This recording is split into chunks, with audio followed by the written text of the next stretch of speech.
everyone. Welcome back to Ghostwood, the Twin Peaks podcast, and occasionally other podcasts. I'm one of your co-hosts, Charles Skaggs, back in Ghostwood Forest once again, trying to lift everyone's spirits as Xan and I are getting back to the David Lynch after a 6-episode retrospective of X-Files. And so, of course, I'm joined by my wonderful co-host, wonderful friend, and soon-to-be alcoholic enabler, Xan Sprouse. How you doing, Xan? I'm doing excellent, Charles. Thank you for that introduction. And I find it interesting that you are going to lift everyone's spirits with our movie today because... Well, that's a good point. I mean, my God. Well, considering the state of our post-election here in the United States... Where we have no president yet? Yeah, exactly. So, we're just to give everybody a heads up of where we are as we record this, it's November 5th, 2020, 2 days after the United States presidential election. We still currently have no declared we have no president. So maybe, the Elephant Man might actually be a step up. Yeah, which is a very disturbing thought, right? At least the Elephant Man is a story about how we should treat people regardless of how they look or where they came from. And I would like to take this opportunity to apologize to the rest of the world that this race is so close. It should have been a landslide, and I'm sorry that it wasn't. But unfortunately, half of our country is half of our country, if you get my meaning here. But we're going to try to hopefully set that aside for just a little bit, because we want to concentrate on something that we enjoy. And one of the things that Xan and I obviously both enjoy, David Lynch films, right?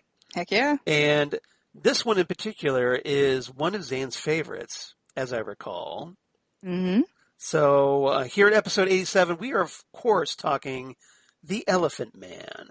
The Elephant Man, which just 2 months ago was released on Criterion Blu-ray, which is the first time this has been on a digital format in the United States region in quite a while.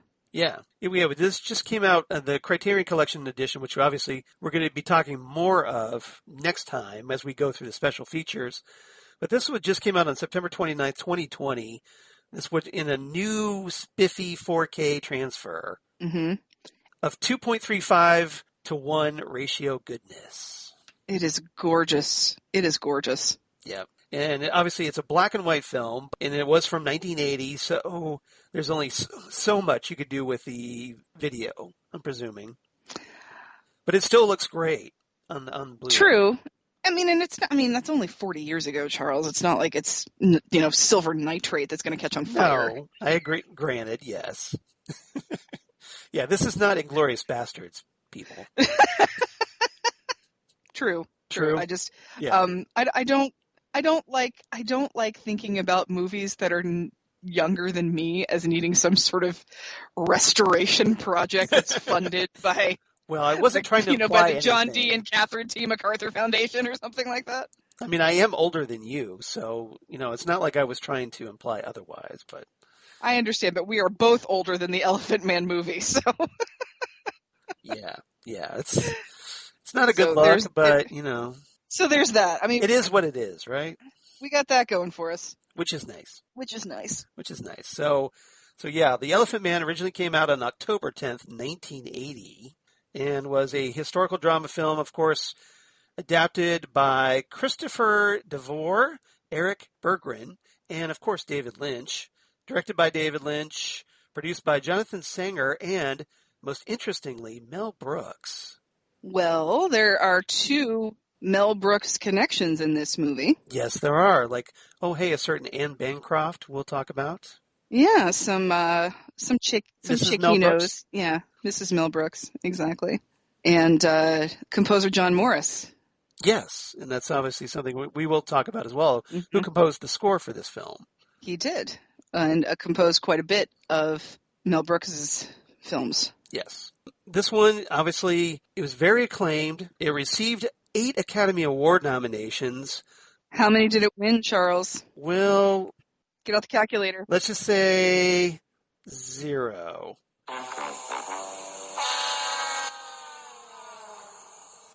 And that's on you, Academy. And if there's anybody out there who is also a listener of Gold Standard. First of all, I thank you. Second of all, I apologize that you're going to hear this rant from me twice about what the hell is wrong with the Academy. You're just reinforcing it, that's all. I know, I'm just reinforcing it, yeah. So, The Elephant Man nominated for Best Picture, Best Director for David Lynch, who lost to Robert Redford for Ordinary People, of all things. Okay, now don't get me wrong. Yes. Ordinary People is a fantastic movie. Right. Suicide is never the answer. There's always help. Yeah. It's a very, you're just kind of, it doesn't have the atmospheric beauty of this movie. Yeah. Other things that were up were things like Raging Bull. Right. Scorsese, so, which is also it probably would have lost to gorgeous. that if it hadn't lost to Ordinary People. Yeah, Richard Rush for Stuntman, and Roman Polanski for Tess, and if he doesn't win Oscars, I'm fine with that. Yeah, I think we're all fine with that. Yeah, we could. If Roman Polanski never did anything else in Hollywood, I'm sure we would all be very, very. I think we'd be fine. We can we're just cool with that. We can listen to our soundtrack of Chinatown because Jerry Goldsmith is amazing, and then we can end with that. I think when we're talking about director in this one, the contest was between David Lynch and Martin Scorsese, and interestingly enough, these were both black and white movies. Mm-hmm. Both beautifully shot of disgusting subject matter. True. I don't know if you've seen Raging Bull, Charles, but it is one of the... It's been a very, very, very long time since I've watched it. It is one of the bloodiest movies I've ever seen, and I watch a lot of horror movies. Yeah. And just like Elephant Man, where it's this gorgeous movie, but it's like 1880s England. Yeah, exactly. Which is 1880s London, which is gross. Yeah. And David Lynch does a good job of making it gross, but there's an atmospheric beauty to it that we all know is David Lynch's forte. Mastery. Yeah. So. Yeah. And of course, Best Actor nod for John Hurt, Sir John Hurt.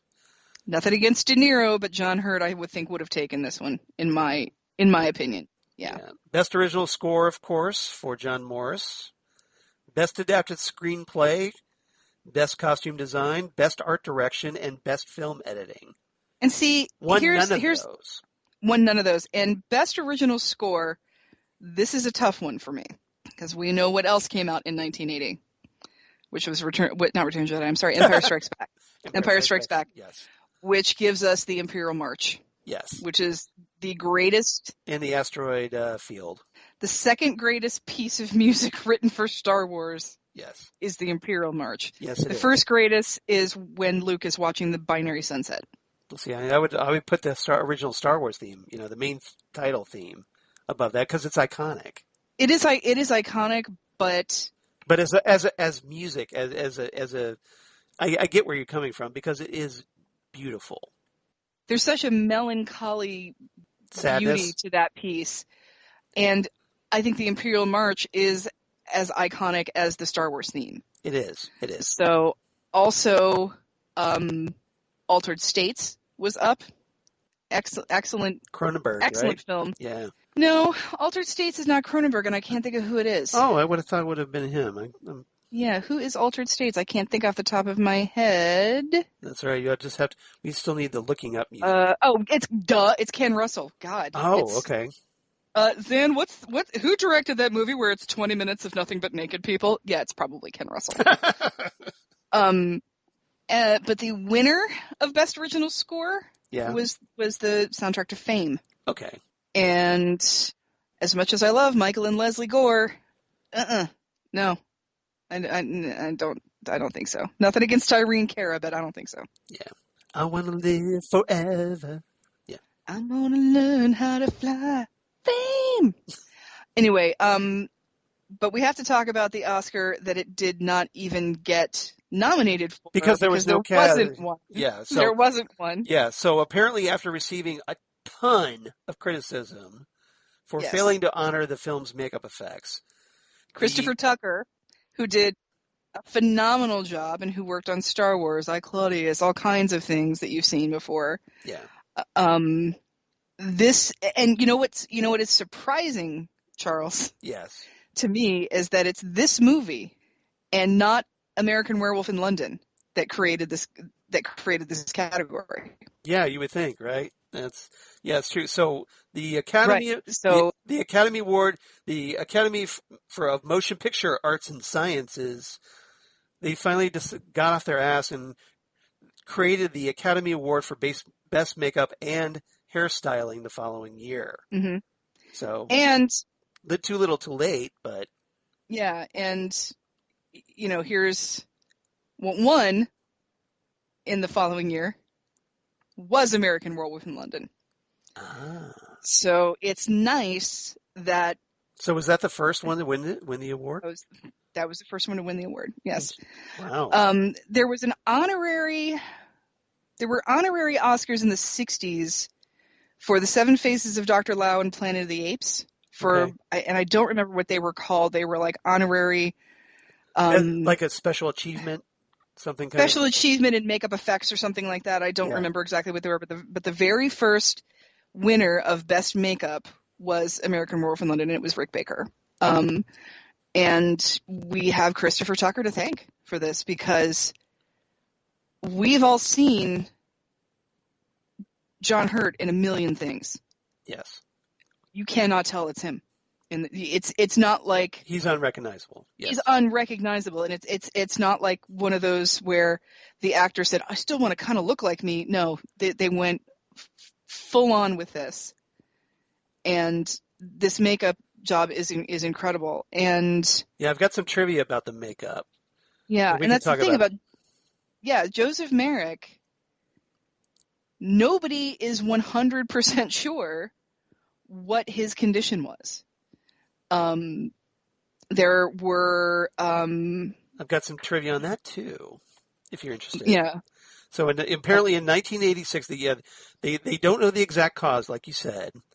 In 1986, it was conjectured that he had Proteus syndrome. Proteus syndrome after fibrous dysplasia, neurofibromatosis. They had all of these conjectures over about 100 years, and then in 1986 they figured this is probably Proteus syndrome because it has everything. It has the wart growths on the skin, but they're not discolored. It has the bone growth and not necessarily starting from birth, because he didn't start to disfigure until he was almost a teenager. It was around 12, Yeah. It was around puberty when this happened to him. So, we're not 100% sure what happened to him. And he died in 1890. So we're not... He wasn't that old, no. No, he wasn't that old, and we're also not talking about tons of photography happening at this time. Yeah. What we have are a few photos and his skeleton. Yeah. Well, apparently they did DNA tests on his hair and bones in 2003, but those were inconclusive. Right. He was too degraded for those to be able to be. But based on what we know, we think that what he had was Proteus syndrome. Yeah. And Proteus syndrome is, and we've talked about this before, I think, it is incredibly, incredibly rare.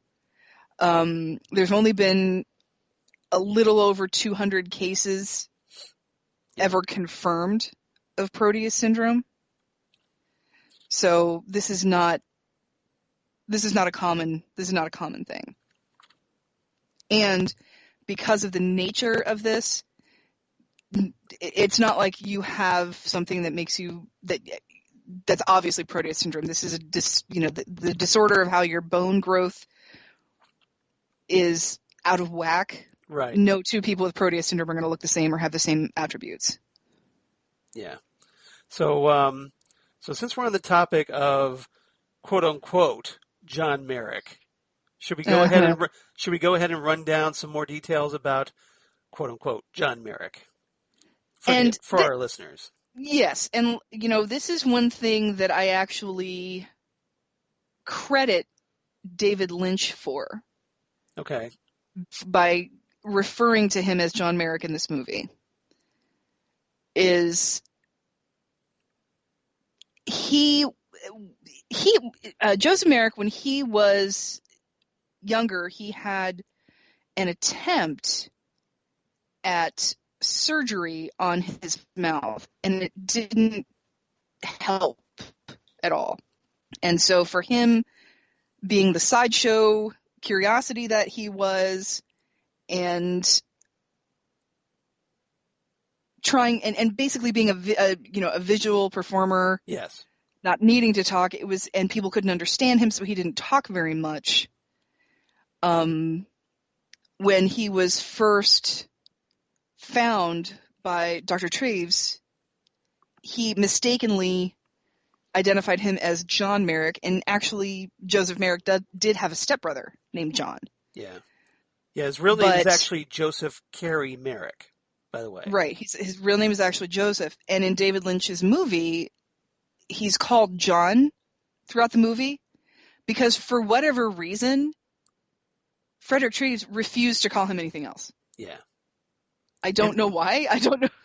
Yeah, and when he they wrote his the script, book, yeah, they was basically, and when they wrote the script, it was adapted from his Treves's accounts. You know, his journal, and and then there was another book which I wrote down. Where is it? Okay, yeah. So it was it was from Treves's book, The Elephant Man and Other Reminiscences from 1923, and then there was another book, The Elephant Man: A Study in Human Dignity by Ashley Montague. Yeah, probably, and even Montague, even Ashley Montague, just for whatever reason, was able to point out some inconsistencies of what was going on with Joseph Merrick, about how he didn't know about his mother or whatever. He did clear up some inconsistencies, but he still insisted on calling him John Merrick, and I don't know what that's all about. Right. It's like these doctors were just dead set on dead naming him for some reason. I don't know what was going on. Unless he just went by that nickname, I don't know, but I believe it was a misunderstanding that if Joseph Merrick was anything like the character as John Hurt portrayed him, mm-hmm. he was probably just too polite to correct them. Maybe. That's certainly possible. Yeah, Joseph Carey Merrick is his actual name. Yeah. And he was born in Leicester and began to develop abnormally at 12. Mm-hmm. His mother died when he was 11, and his father soon remarried. But, of course, he was rejected by his father and his stepmother. To a bitch. Yeah, pretty much. Yeah. Pretty much. So he left home, and then he went to live with his uncle, Charles Merrick. Right. And go ahead. And that's who got him hooked up with the... Well, there was sideshow management.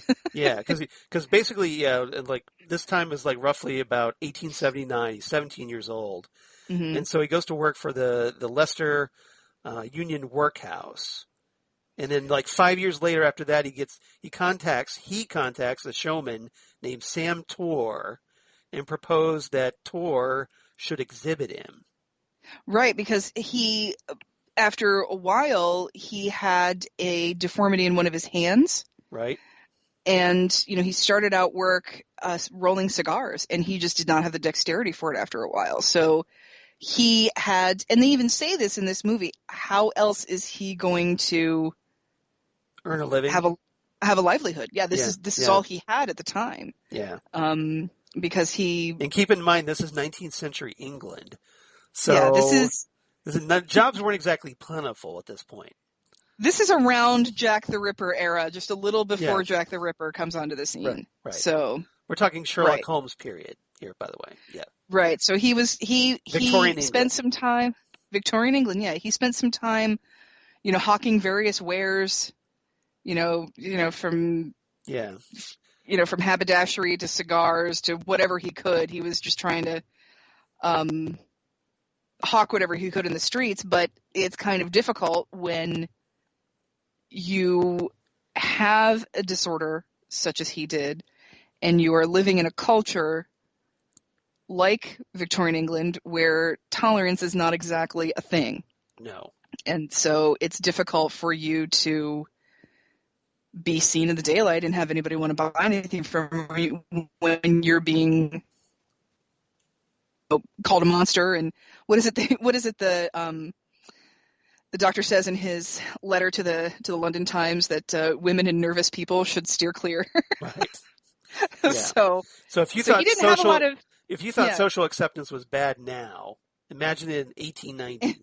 Imagine 1877 London. Yeah, it's even worse. Yeah. So apparently, the Sam Tor guy arranged for a group of guys to manage Merrick, and that's where he got his name, the Elephant Man. That's where he got the name of the Elephant Man, and this is one of the things that's in the movie that is not necessarily true. Right. The Freddie Jones character, I think, is an amalgam of all of this management. There's not a ton of evidence that he was as mistreated as Freddie Jones mistreated him. Yeah. But there was a lot of management going on of sideshow performances until eventually people wised up and sideshows were seen as in bad taste. Yeah. So now doesn't have the dexterity to work in the workhouse. Nobody wants to buy his hawked wares, and there are no sideshows anymore. So he's quickly losing abilities to make a living. Yeah. So he, after touring the East Midlands, he goes to London and he gets exhibited in a penny gaff shop rented by a showman named Tom Norman. And Tom Norman, this guy, is the main basis for Mr. Bites. Right. In the movie. So, and then it's here, Norman's shop, that gets visited where Frederick Treves shows up and sees and encounters Merrick for the first time. Let's talk about Anthony Hopkins for a minute. Yes. In this scene. Yeah. Anthony Hopkins, there's a scene where Anthony Hopkins, he pays for a private showing. I know we're kind of jumping back and forth between the factual stuff and the movie, but yeah. Well, I don't care if you don't care. I don't. It's not my fault. It's the listeners who. I'm just trying to put it in its proper context. That's all. Right. I thought this might be a good way for us to talk a little bit about the movie. We Between the two. We can segue. Yeah. The scene where he has his private showing to see the Elephant Man, Anthony Hopkins just freaking kills it, because this is uncut, where you don't see him. You don't see John Hurt at all. You see Anthony Hopkins, and you can tell that the light changes, so you can tell that a curtain's open, and Anthony Hopkins just stands there, and without any cutting to put drops in his eyes or anything like that, his eyes fill with tears. Yeah, it was really great. It was masterful direction by Lynch, because he does this great close-up on Hopkins' face, and the look that he's just staring in awe, and he can't believe the cruelty of what has been inflicted on John Merrick as he watches him. Right, and it's this look of fascination and fear and horror and empathy and sadness, and Anthony Hopkins just, like I said, just kills it. He does, because you can see it all in his eyes in this one shot where there's no cutting, where his eyes are they're fascinated, and then they just well up with tears, and then the tears just fall down his face. Yeah. It's that should have gotten him Best Actor. Pretty much, yes. 18 seconds should have done that, in my opinion. Acting, yes, exactly. So, do you want to continue with the movie, or do you want to get back to the true story? Let's get back to the life of Joseph Merrick, and then we can pepper in some highlights of the movie, and then we can talk more about the movie. Sounds good. All right. So after Merrick was displayed by Treves at the Pathological Society of London in 1883, Norman's shop gets closed by the cops, by the Popo, and Merrick by the Bobbies. By the Bobbies, yeah. And Merrick joins Sam Roper's circus and was toured in Europe. And it's here in Belgium, which gets shown later in the movie. Right. But in the true story, supposedly, Merrick was robbed by his road manager and abandoned in Brussels. Abandoned in Brussels with literally no money. Yeah. But he eventually gets back all the way back to the London hospital, where he stays for the rest of his life. He gets back to London, and he's not doing well because not only is Proteus syndrome degenerative, mm-hmm. he also has a heart condition. Yeah. That is being exacerbated by bad living conditions, which essentially is Europe in the 1880s. It's like it's called "Sorry about your luck," but you're living in Europe in the 19th century. Yeah, and Europe in the 19th century was not a clean place. I mean, nowhere in the 19th century was particularly clean. We were on the cusp of the Industrial Revolution, so if it's not... Everybody's breathing pure coal, practically. Yeah, if it's not coal slag or horse poop mm-hmm. or rats or whatever, I mean, it's not a cleanly place. So all of his issues are being exacerbated, so he finally makes it back to London in the scene that we see in the movie where he gets chased into the toilets by people looking at him, and he freaks out on him, as well he should. But the cops find him, and they fish out Dr. Treves' card. Yeah. And that's how they get him back to the hospital, is because there's no other... He's having a hard time talking because he has such... as we saw earlier in the movie, he's been prone to bronchitis and, all... And obviously his disfigurement gives him a speech impediment. Yes. Very, very bad speech impediment. Yes. Yeah. And that was one of the hardest things, was getting someone to understand him. So he was thought of for a lot of his life as being an imbecile, but he could read. He was as educated as someone could be in his standing, I guess we should say. Right, somebody who would quit school at the age of 13 to go to the workhouse. He was fairly educated and fairly well spoken, if you could understand him. And unfortunately, it was people just I just don't think they tried very hard. Yeah, but I do find it very interesting that there's this difference between the cinematic version and then the true story, because the way the film presents it is that Merrick is kidnapped, essentially, by Bites and dragged all the way out to Europe. Right. And the only way he gets away is by the help of his fellow performers, shall we say. Who I think are supposed to be Roper's midgets. Yeah. Which is what the troupe was called as part of Roper's traveling sideshow. Yeah. So it's obviously much more dramatic and and exaggerated than the actual true story.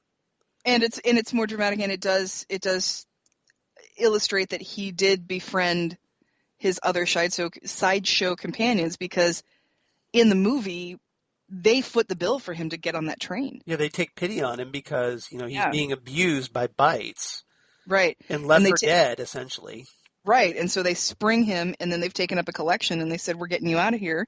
Yeah. And they said, "No, I'm sorry, Kenny Baker said that. Thank you very much, yes, Kenny Baker, yes." The illustrious, fantastic Kenny Baker, who, now that I think about it, in 1980 had a pretty good year for work. Oh, he was killing it, yeah, because the same year as Empire Strikes Back, right? So, yep. Yeah. And then what else? I wrote down here is like, obviously he was Fidget in Time Bandits, and he was in Flash Gordon, Labyrinth, Willow. So. Yeah.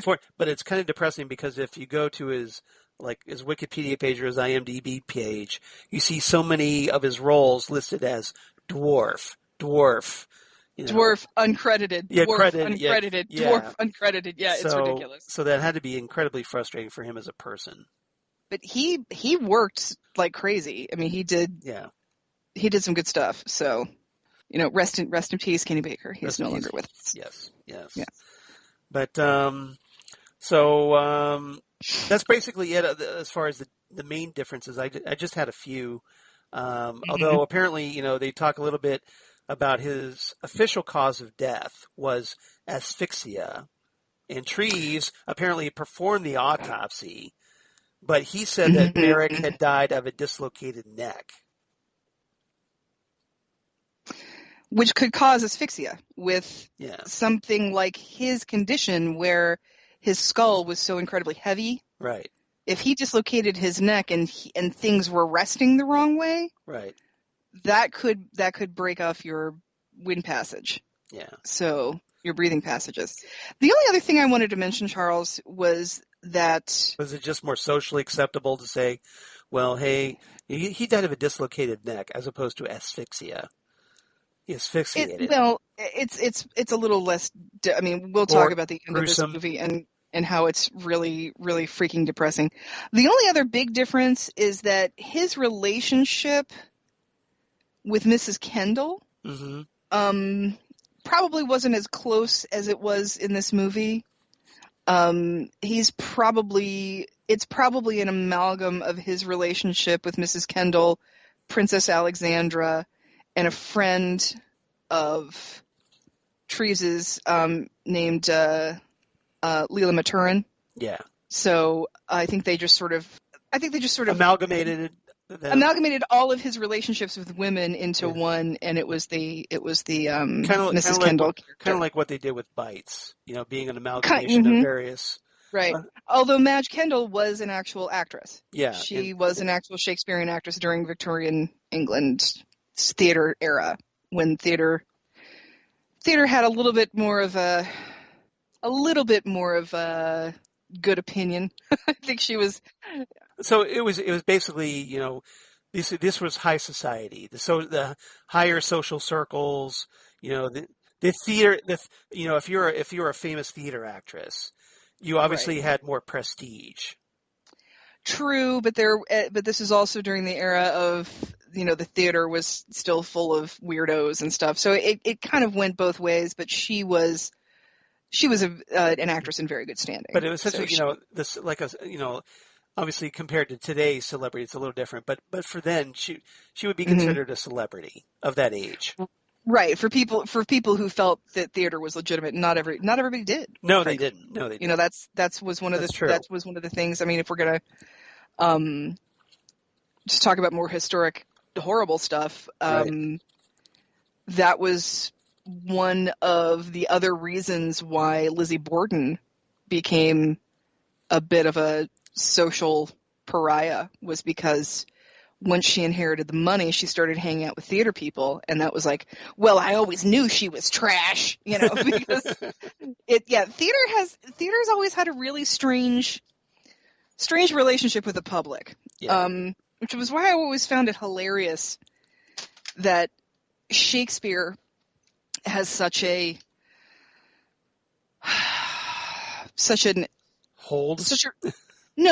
reputation for being of academia, such a highfalutin reputation, for lack of a better term. Got it. Because people literally used to throw shit at actors. Yeah. At the Globe Theater. So, which doesn't really say that much about the people, by the way. Doesn't say that much about the people, but it also doesn't say that much about what is it? So maybe you would tragedy plus time equals comedy. I guess it's pop culture plus time equals culture. That's a good one. So essentially, what you're doing is comparing theater back then to, say, wrestling now. Reality TV, I would think. Reality TV would be a fair comparison? Yeah, would be a fair comparison, because you still get, Kim Kardashian still might get invited to the Kennedy Center honors, but people are going to talk about her. Got it. Whereas I don't think, Hulk Hogan is going to get invited to that. Well, maybe when it was alive, Macho Man Randy Savage would. Oh, boy. Macho Man. Oh, yeah. Oh, yeah. Oh, yeah. He would have gotten into a Slim Jim. He would have gotten kicked out for smuggling in Slim Jims. What do you mean, no outside food? Yeah. I got you for 3 minutes. Oh, God. Yeah, I would say. I love that line from Spider-Man. I'm sorry, I love that line. Oh, seriously. It's one of the best things in that movie. All right. Do you want to run down the cast next, or you want to do some more trivia while we're at it? Let's do some trivia. All right, more trivia. Trivia time. All right, learn some things, Charles. Let's learn something. All right, Yeah. so Jonathan Sanger, the film's producer, apparently optioned the script from writers Christopher DeVore and Eric Berggren after receiving the script from his babysitter. Wow. Right? So again, not what you know, it's who you know. Who you know. Exactly. Sanger apparently had been working as Mel Brooks' assistant director on High Anxiety, and Sanger showed Brooks the script, which he read and decided to help finance the film through Brooks Films, his new film company. Oh. And Brooks' personal assistant, Stuart Cornfield, was the one who suggested David Lynch to Sanger. It's kind of interesting, right? That's very interesting. And see, this is where I like to talk to people who think that David Lynch is just a weirdo. Right. Everybody loves David Lynch. Well, and that's one of the things I also want to get into, because you wouldn't expect Mel Brooks to be a David Lynch fan. So Sanger met Lynch, and they shared some scripts they were working on, including The Elephant Man and Lynch's Ronnie Rocket, which one of these days we really need to talk about. We really need to the David Lynch that, film that was never made. Right, yeah. And the one he's been thinking about for decades now. So Lynch told Sanger that he would love to direct the script after reading it, and Sanger endorsed him after hearing Lynch's ideas about it. But Mel Brooks had not heard about Lynch at the time, so Sanger and Kornfeld set up a screening of Eraserhead at a screening room at 20th Century Fox, and Brooks loved it. And let's remember, at this point in time, Eraserhead was David Lynch's only other full-length feature film. Right. He'd done a bunch of short films, but right. That was it basically. So The Elephant Man is only his second feature film, guys. So he goes from Eraserhead to Oscar-nominated. Yeah. Eight Oscar nominations. He totally leveled up, you guys. Because David Lynch is amazing. Yeah. So this is, as far as I'm concerned, this is the film, The Elephant Man, that gave David Lynch at least more mainstream acceptance by Hollywood. Mainstream acceptance, and it showed you that David Lynch can do pretty much anything. He can have his David Lynchiness, which we see in the beginning of this movie with the elephants and the fever dream, but he can do a historical drama, and it's perfectly linear.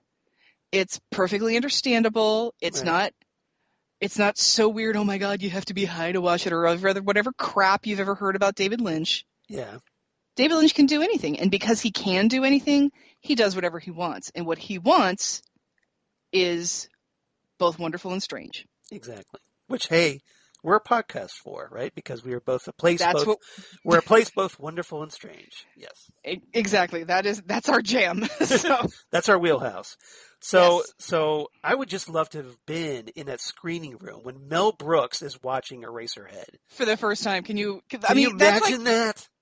That's like the greatest midnight movie scenario you can possibly think of. If I ever had, if I ever got my hands on an actual TARDIS from Doctor Who, that would be one of the things I would want to go see.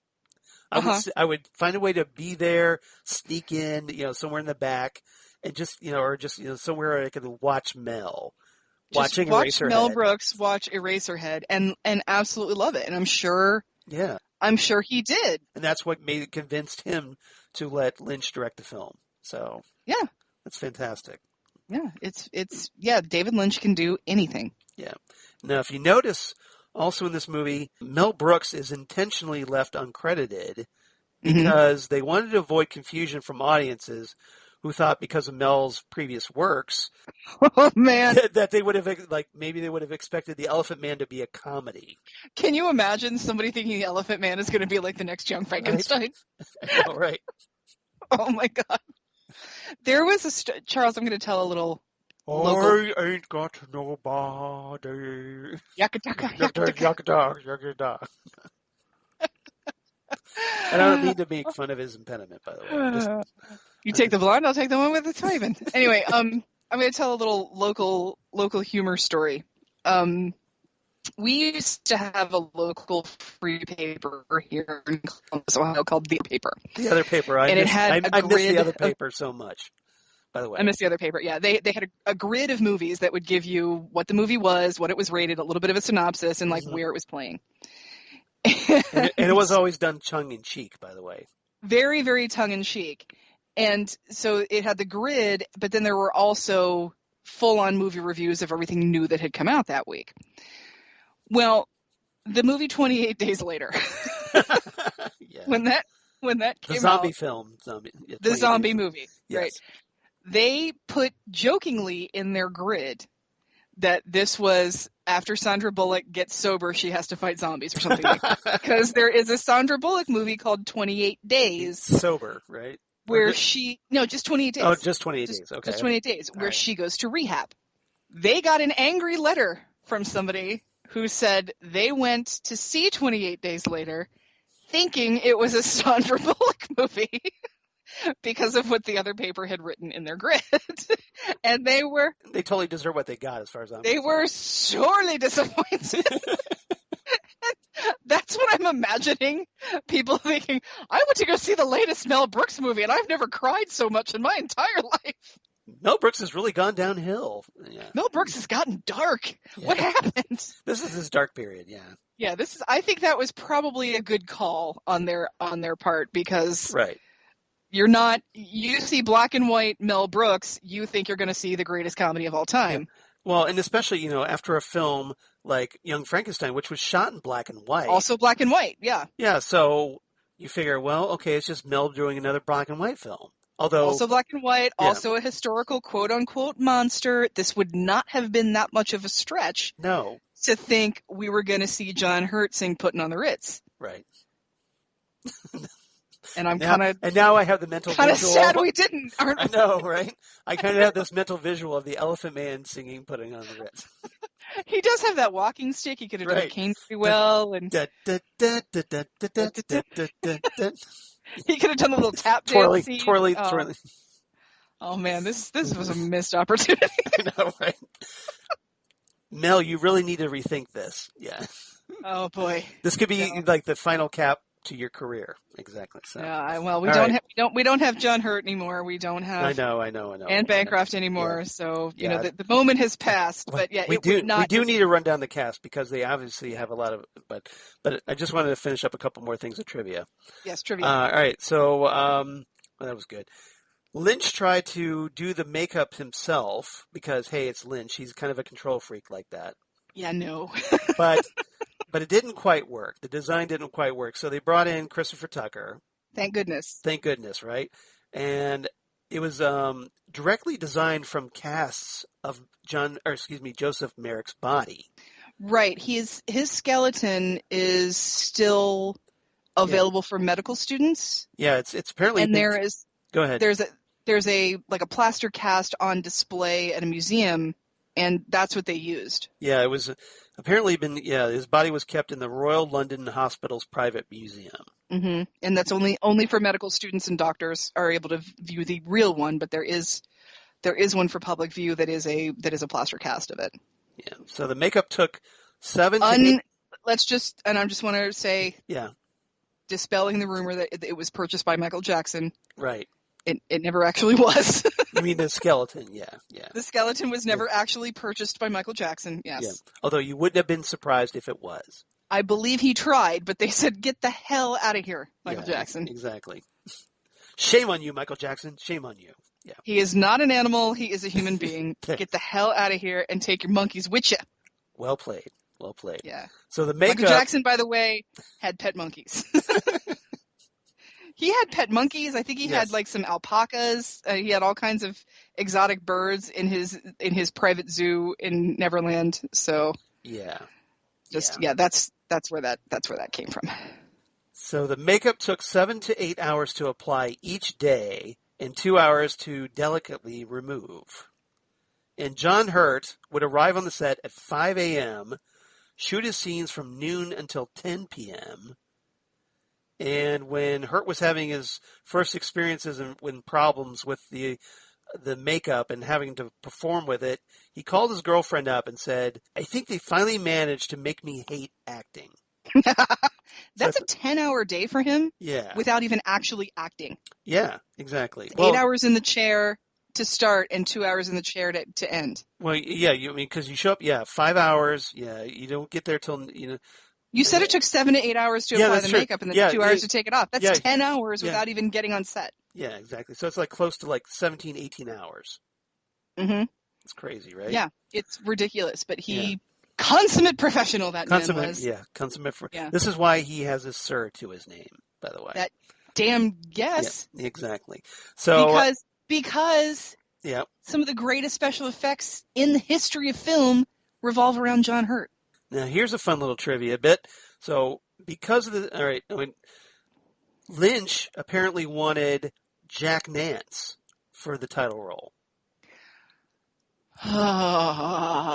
So we almost got Pete Martell as the Elephant Man, or I love me some Jack Nance. Henry from Eraserhead, but yeah, I love me some Jack Nance, but I don't know how well he could have pulled off the British accent consistently. I don't either. I don't see that happening. Yeah. So this is probably a good thing somebody got a hold of him and said no. We'll get Sir John Hurt, Jack Nance. Oddly enough, too, this is like the only movie that David Lynch did while Jack Nance was alive that Jack Nance is not in. Right.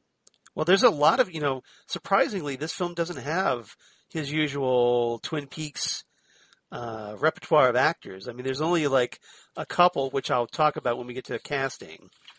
There's no, he didn't really have a regular stock of players. His usual go-to his usual gang of his usual gang of idiots. If we want to make a Mad Magazine reference, nice. I think he really put that together with Dune because that's where you get Con McLaughlin, Everett McGill. You've got Jack Nance again. You've got Jürgen Prochnow. That's where essentially his crew was formed in Dune. Yeah, his crew was formed there, but Jack Nance and Catherine Coulson had been with him from the very beginning. Since Eraserhead, Yeah, so this is like the rare movie where Jack Nance is alive but not in. Yeah. So this is essentially Lynch starting over with a fresh new slate of actors. Yeah. And much Lynch, more acclaimed actors, shall we say. It's like he got popular and forgot his old friends. Yeah. Maybe that's why he went back. He's like, okay, it was kind of fun to be the popular kid, but now I want to go back and do more. Now I'm bringing you guys with me. Back to my gravy indie train. Yeah, I'm going back to my indie rock phase. Yeah, I'm bringing my friends on my gravy train, which worked. Yeah, credit. Yeah, that was. Yeah, I think it turned out pretty well. So the role went to John Hurt after Brooks, Lynch, and Sanger saw his performance in The Naked Civil Servant as Quentin Crisp, which I've never seen. Oh, okay. I've never seen that movie, so I couldn't. I haven't seen that either, but So that's. I don't know whether you can give it to him after just seeing Alien. I mean. Yeah, right. Because again, it was interesting because you bring up a great point because Alien was what 1979. 9. Yeah. And then Elephant Man's 1980. So essentially, this was right after he did Alien. So he basically spent a year in the makeup chair. Yeah, I think. Being. Yes. Being Kane with the thing coming out of his chest and then being Joseph Merrick. Right. Yeah, two of the greatest feats of special effects in the history of film are John Hurt. And now you know why he said, "Oh no, not again." Not again. In Spaceballs. That one wasn't as good, but it was awesome still. Yeah. I think it counts. As far as I'm concerned, it counts. All right. Check, please. All right. So since we're kind of on the subject of casting, how about we switch to that? Let's switch to that. All right. Let's talk about John Hurt. Okay. So first and foremost, we have to talk about Sir John Hurt, who I'm wearing a shirt in tribute of. Oh, look at your Doctor shirt with the War Doctor. So Yep. So obviously, as a Doctor Who fan, as obviously from my Next Stop Everywhere podcast that I do with Jesse and Xan Sprouse every so often. When she's not dying of a headache. Yeah. Well, it's okay. You can make up to me at some future point if you want. I'll do that. So the War Doctor, you have Sir John Hurt, obviously known as the War Doctor in the Doctor Who episodes, The Name of the Doctor and The Day of the Doctor, the big 50th anniversary episode. He's not really a doctor. He's like a Doctor .0. Well, he's the word. He's essentially Doctor 8.5, the 8.5. Doctor 8.5. The 8.5 Doctor. Exactly. Between Paul McGann and Christopher Eccleston's doctors. Yeah. So, and also he did reprise the role for Big Finish for their War Doctor audio adventure series. I didn't know he did a Big Finish. That's awesome. He did 12 of them. Holy crap! I am behind on everything. So, and they're fantastic. So, and it was because they're John Hurt. Well, and he did those shortly before his death. So, so it's awesome that he did those. Right, he was acting right up until almost the very end. So it's cool. It's so great that at least we have those. In addition, oh my God, this movie! I just realized it. Not to spoil it. This movie has 3 OBEs in it. Yes, it does. And so that's our first. That's our first OBE. That's our first Sir. Our first Sir. Yeah. And of course, he played, as we talked about just now, Kane in Alien and Spaceballs. Alien and Spaceballs. Because it's the same guy, same character. And then he was also obviously Professor Broom in the 2 Hellboy films, the only ones that matter, Hellboy and Hellboy 2, the Golden Nothing Army. against David Harbour. No, nothing against David Harbour, but come on. It's Guillermo del Toro and Ron Perlman. Guillermo del Toro. And Doug Jones. Yeah. So, I worked for Doug Jones. Yeah. Garrick Ollivander, he played Garrick Ollivander in Harry Potter and the Sorcerer's Stone and the 2 Deathly Hallows movies. The wand chooses the wizard, not the other way around. Exactly. And he was Professor Oxley in the Indiana Jones and the Kingdom of the Crystal Skull, which we don't like to talk about too much, but that was one of my favorite scenes in that, where he's trying to get him to come back to reality. He was a great character in it. And Indiana Jones looks at him and he just says, "They're gonna kill Abner's little girl," and I'm like, "Oh my God, yeah, that is Abner. That's Abner Ravenwood's child." Yep. That movie did a good job of pulling at your nostalgic heartstrings. Yeah, so John Hurt, one of the better things about that movie, as far as I'm concerned, and he was the villainous Adam Sutler in V for Vendetta. Oh, he was so good in that. We need to remind the public why they need us. Mm-hmm. Yeah, he's so good. Yeah. So good. And he played, of course, Winston Smith in the film 1984. Oh, my God, Winston Smith. Yeah. I don't know. If you guys haven't seen that movie, you really need to, especially if you're fans of the Eurythmics. Yes, exactly. And sex crime. Sex crime. Yeah, great song. Yeah. And are you going to talk about Contact, Charles? No, because I had to cut it somewhere, because otherwise we'd be here all day, because John Hurt has done so many awesome things. So if you want to talk about Contact, go ahead. Why make one when you can have 2 for twice the price? Nice. I just wanted to say that line because Contact is wonderful. You are so fantastic with the quotes. You are completely on point today. Rest in peace, Carl Sagan. Yep, exactly. Yep. So our second Sir Anthony Hopkins. Hell yeah. As Frederick Treves. Well, hey, he played just a little-known character by the name of Dr. Hannibal Lecter. I think I heard of him. Yep. I think I've heard of him, yeah. And if you haven't seen the movie Magic, you need to see the movie Magic. Yeah, he's really good in that, too. Okay. Yes. Because that movie is freaking terrifying, and it will remind you that Anne Margaret is damn good. Yeah.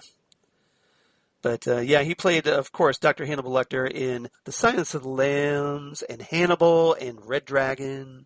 Red Dragon, where we get to see Ralph Fiennes as cash and prizes. Is that what we're calling it?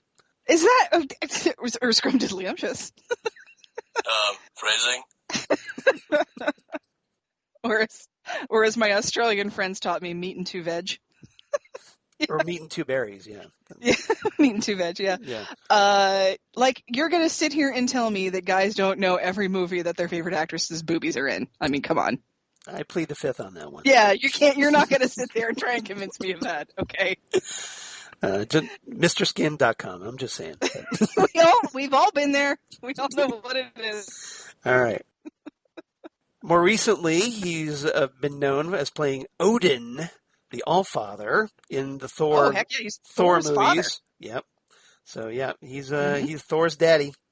And of course, he's recently played Dr. Robert Ford on Westworld, and he's fantastic on that. Oh my God, So Westworld good. is so good. So good. So good. So good. One of my personal favorites, where he played the original Zorro, a.k.a. Don Diego de la Vega, in The Mask of Zorro. That's right. The 1998 version, of course, with Antonio Banderas. Wasn't he also one of the million awesome people in The Lion in Winter? Wasn't Anthony Hopkins? Yes, he was. Yes, he totally was. Yeah, he was. He played Richard in that one, if I recall correctly. I believe so. Yeah, that was a heck of a cast. Yeah, it was. It was. Maybe we need to get drunk and watch that movie. Well, I've got it. I've got that. I've got that movie. So one of the best soundtracks ever. That's so good. Yeah, it's really good. Katharine Hepburn's in that movie, if I recall correctly. Yeah, we got to watch that in history class when I was in high school. Yeah. We got to watch it in history class. Yep. So, and he played Abraham Van Helsing in Bram Stoker's Dracula. Oh yeah. Yeah, he was in that. Yeah. Oh, that's right. The Francis Ford Coppola one. Yeah, it was more than just Keanu Reeves and what's his face? Gary Oldman. Gary Oldman, thank you. Yeah, I had a little senior moment there. Like you're not going to tell me that you're only paying attention to Sadie Frost in that movie. I mean, please.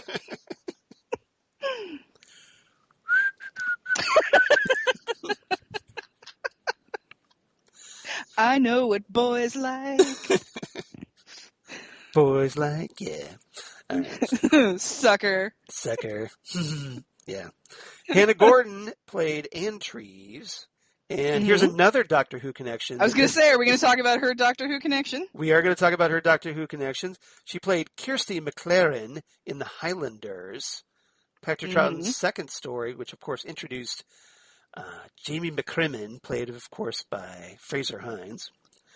And she also voiced the ship in the Tom Baker serial Shada, written, of course, by the great Douglas Adams, the late great Douglas. Yeah. The late great Douglas Adams. Which was recently restored through animation. Awesome. Yep. Anne Bancroft, like as we talked about, the wife of Mel Brooks, as Madge Kendal, and most notably as known as Mrs. Robinson in The Graduate. Yes, Mrs. Robinson in The Graduate. Are you trying to seduce me? Did you see them on, I don't remember, was it the Tonys or the Oscars? I don't remember what it was, but they were doing it was her and Dustin Hoffman. Yeah. And they were presenting an award together, and he says, "Are you trying to seduce me?" And everybody laughs, and she looks him up and down and then looks right at the audience and says, "Not anymore." Oh. It was amazing. Cold. Nice. It was absolutely amazing. So and you think that was ad-libbed or scripted? I don't care. Whatever it was genius, and she killed it. Yeah, she did. It was fantastic. That sounds fantastic. I got to talk a little bit about Anne Bancroft for a second. Please do. As you know, Charles. Yes. I have some pretty long-standing, severe body issues. Unfortunately, yes, I understand. Anne Bancroft wrote and directed a wonderful movie called Fatso. Yep. Starring Dom DeLuise. Mm-hmm. And if you have ever struggled with your weight or known someone that has struggled with your weight, you need to see this movie because it is a wonderful therapeutic insight to what it's like to try and just be who you are and not have everybody try and change you all the time. Right. So Anne Bancroft is very near and dear to my heart. Got it. Just that reason, yeah. For that reason. Yeah. So I thought it was also for another reason because, hey, she voiced Dr. Zweig on a Simpsons episode, Fear of Flying. Fear of Flying, yes. Let me off. Yes, Marge has a fear of flying, and so she goes to see a therapist to figure out what her fear of flying is all about, and her therapist is Anne Bancroft. Anne Bancroft, yeah. Yep. Turns out she was scarred by the fact that her father was a stewardess back in like the 70s. Yeah. So. I hope you appreciated that. I made sure to include that Simpsons nod. In the casting. I mean, if you hadn't, I would have. I know you would. You would have. So I just had to set it up for you. That's all. And of course, being the wife of Mel Brooks, she was in a lot of his movies. She played herself in Silent Movie, Anna Bronsky in To Be or Not to Be, which is a fantastic, hilarious remake of the Ernst Lubitsch classic. Mm-hmm. So I highly recommend that. For something that's not like written by Mel Brooks, that's a fantastic movie. And Madame Ospenskaya in Dracula Dead and Loving It. I always forget about that movie, Dracula A lot Dead of and people, Loving a lot It. of people do because it's not that great of a movie. Well, It was kind of the thing that killed his career, really. Well, Directing. it's Leslie Nielsen, right? It's Leslie Nielsen, yes. Because it's Leslie Nielsen in my head, it's a Zucker Brothers movie. Yeah. I for some reason I always think in my head it's a Zucker Brothers movie, and that's not right. No. You know. Yeah, it was kind of like the send up of Bram Stoker's Dracula a little bit, but. Right. But I mean, I was not the hugest fan of Robin Hood Men in Tights. It's okay. I think it's okay. It's got its moments. It's okay, but it's not great. It's not great. It's not Spaceballs. Yeah. I mean, well, Spaceballs kind of started the decline a little bit because Spaceballs is, it's not as good as, say, obviously Young Frankenstein or Blazing Saddles. Okay, it's better than Blazing Saddles. You think Spaceballs is better than Blazing Saddles? I am one of like the 3 people in the world that is not a huge fan of Blazing Saddles. I was going to say, you got to be in the minority on that one because I'm in a major minority in that one. Now, I will tell you that I think that one of the most underrated comedic actors on this planet is Harvey Korman. Yeah. I think he's extremely underrated. But if you said we're going to watch a Mel Brooks movie tonight, you can pick Spaceballs or Blazing Saddles. I'm going to pick Spaceballs. Interesting.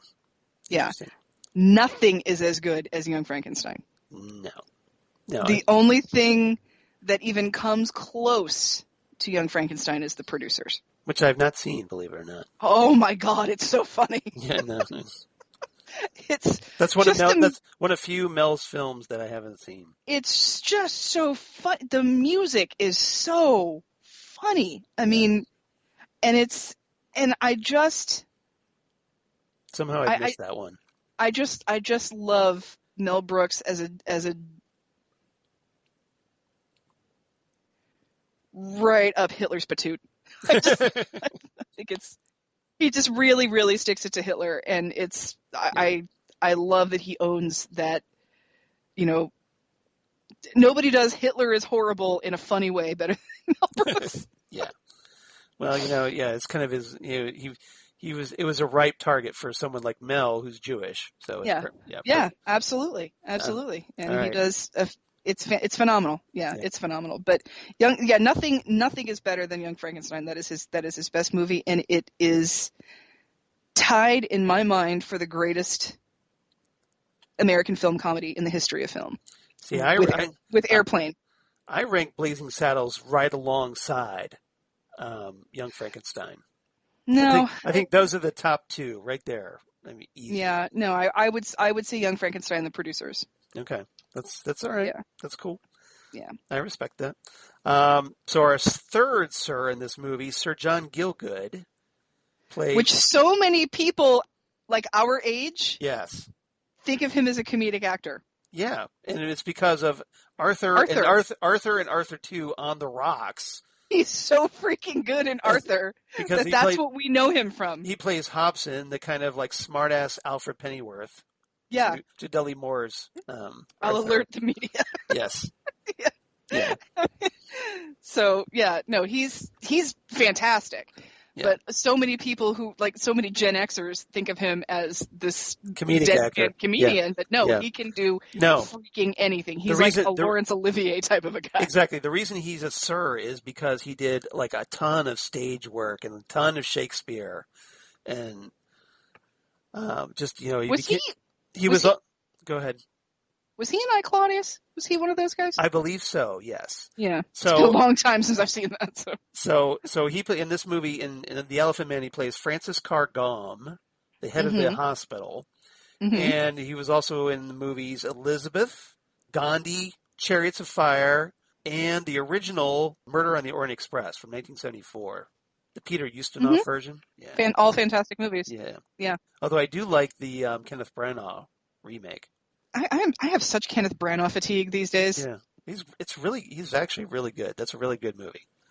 He's good, but I prefer him when he's just acting. But when he's trying to like do everything, like written and directed, and it's it's like when he tries to be the triple threat, yeah.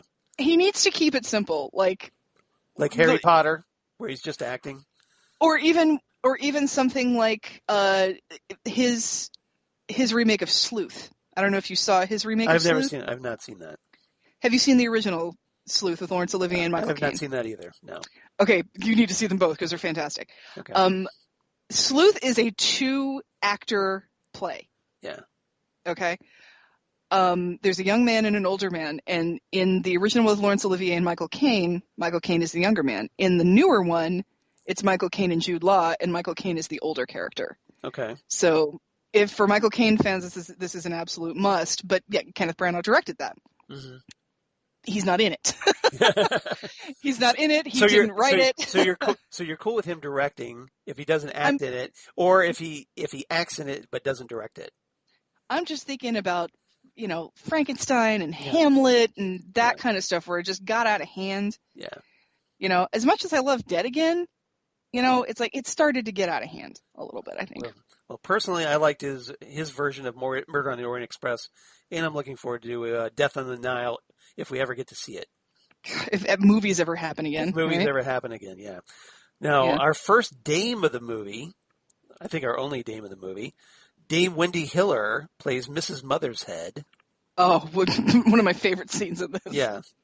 And she was also in the 1974 Murder on the Orient Express, by the way, and she was also in Voyage of the Damned, which is such a great title. Which is such a great title, even Doctor Who ripped it off for a Doctor Who episode. Oh yeah, Voyage of the Damned is that's it. What is Voyage of the Damned about, Charles? It's one of those disaster flicks. So exactly. Yeah. It is a disaster movie. Kind of like the Poseidon Adventure. It's like a Poseidon Adventure. Yeah, it is. It's like a Poseidon Adventure, and it's one of those. And I'm trying to remember who directed this one. I don't know. There's a reason why I need to look it up. You know who did the poster? What? Richard Amstel, who is he's like like a Drew Struzan, but a little better in my opinion. Oh, but controversial. Ooh, I know, fighting words, right? Yeah. What does Chris think about that? No, does he share your opinion on that one? No, I don't. I do not think he shares. I don't think he shares my opinion on that one at all. But yeah, no, this was directed by Stuart Rosenberg, and it has the feel of one of those Irwin Allen disaster. Oh, okay. Disaster movies. Yeah. But it also stars Dame Janet Sussman, who is the cousin of our friend DJ Nick. Interesting. Yeah. Well, there you go, Nick. Hope you're listening because we just gave your cousin a shout out. So I need to give Cousin Janet, as he calls her, Dame Janet Sussman, a shout out whenever I can because she is an amazing woman. There you go. Fantastic. All right. Our first Lynch, our Lynch crew actor, Freddie Jones, of course, plays Mr. Bites. Thufir Hawat in Dune, 1984 version, of course. Yep. But he was also in Wild at Heart as playing George Kovich. Yes. Yes, that's right. So he was in 3 David Lynch films. Mm-hmm. He also was in the movie Krull. I was going to say, he's one of like the 3 good things in the movie Krull. Yep.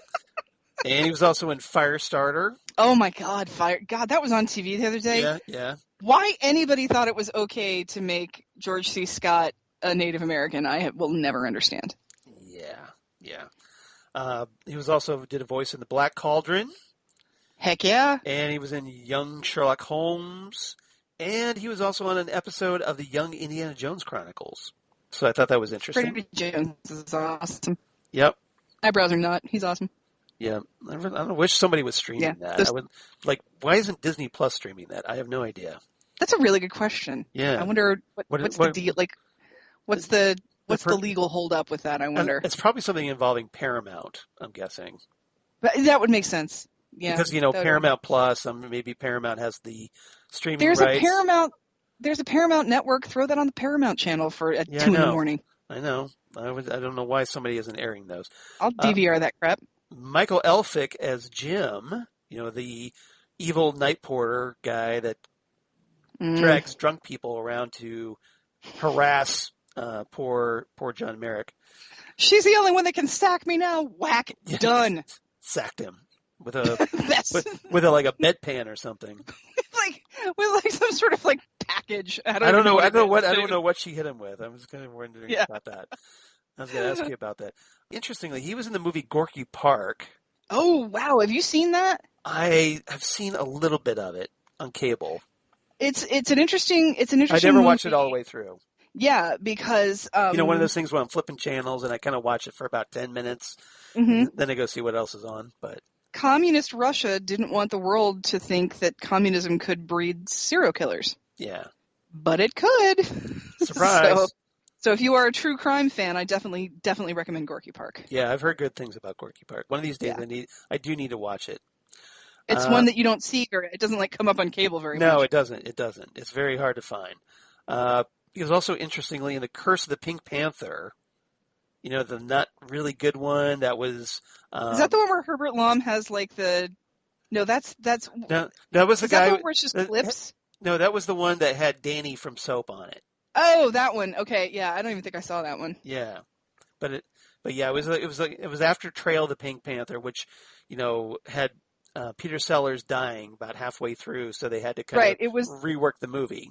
It was the clip show of movies. Yeah, exactly. So, Curse of the Pink Panther was the one after that, where they tried to relaunch the franchise with a completely different character, and it failed miserably.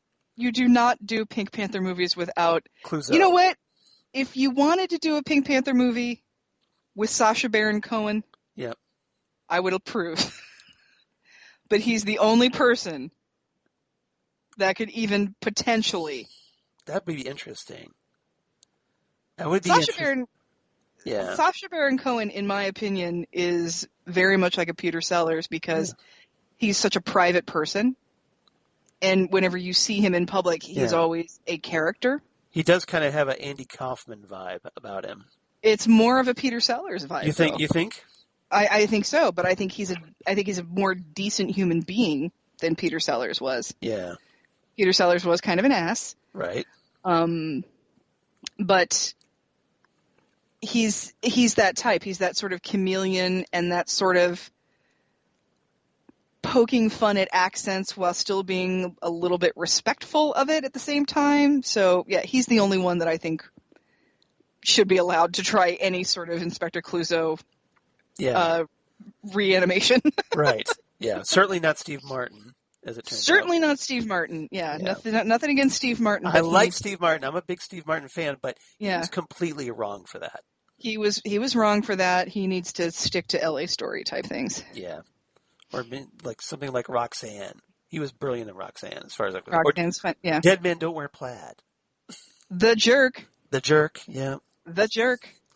That's the great stuff. All right. So he was also, so Michael Elphick also in Krull, so another Krull vet, and Quadrophenia. Oh, Quadrophenia. That's an interesting one. Which are pretty eclectic. Also featuring another David Lynch player, Sting. Right, exactly. Yeah. Yep. You would. Oh wait, I got that put up. Helen Ryan played Alexandra, Princess of Wales. Princess Alexandra, who I love the scene with her, where they're all talking. The directors, the board of directors at the hospital, are trying to decide whether or not Joseph Merrick should be allowed to stay at the hospital because the hospital is a place for curing people. Yes. There are places where incurable people can go, and this is not one of them. And the board is so adamant that, that Merrick, isn't sick technically, so therefore he should be here. They can't help him. He can go somewhere else. Yeah. So, and there's one doctor who is completely unwavering and will never change his mind, and then Princess Alexandra comes in, reads a letter from Victoria, and then it's a unanimous vote. Because, yeah, because you get that slow hand raise of acceptance. Yes. Because when it comes to the mistreatment of Joseph Merrick, Nobody trumps the Queen. Queen Victoria was not amused. Yes. You were saving that up, weren't you? Yes! It's good to be the Queen. It's good to be the Queen. To paraphrase another Mel Brooks film. Exactly. So, I love the scene with Princess Alexandra. Yep. Leslie Dunlop played Nora. That was the Merrick's nurse that was initially so petrified by him, but then eventually comes around. Yeah, and that's the thing.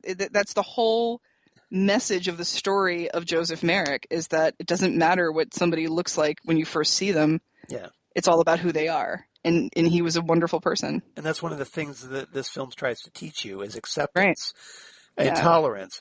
So she also has a Doctor Who connection twice, believe it or not. Nice. Yeah. So she was played a character named Norna in Frontios from the Peter Davison era, and most notably, she was Susan Q in the Happiness Patrol from the Sylvester McCoy era, which is a story we haven't covered yet, so you need to talk about that because Ace is in it.